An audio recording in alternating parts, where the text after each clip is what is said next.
Од Алијансата на албанците бараат оставка од министерот Венко Филипче.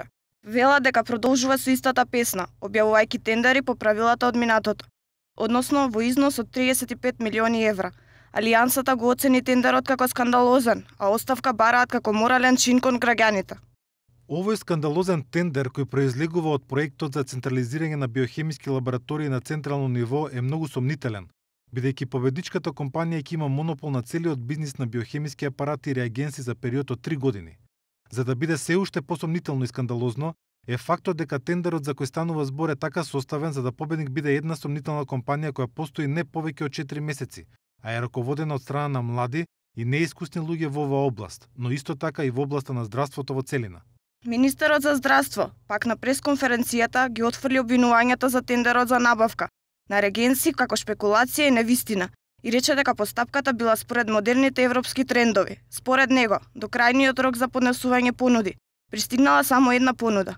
Филипче додаде дека тендерот ќе биде поништен ако не се постигне заштеда.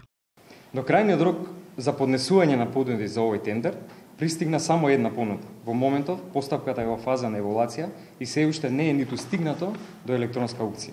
Од причини што станува збор за 3 годишна јавна набавка за тестови и реагенси за биохемиски, имунолошки, хематолошки, коагулациони и гасни анализи и проценетата вредност за истата е висока, но заштедата за буџетот за граѓаните е голема. Доколку не постигнеме заштеда, тендерот ќе биде поништен.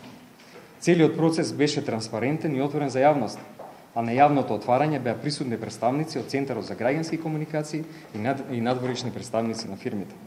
Потенцирам, Министерството за здравство не склучило договор и фирмата која се споменува во јавноста не го добила тендерот.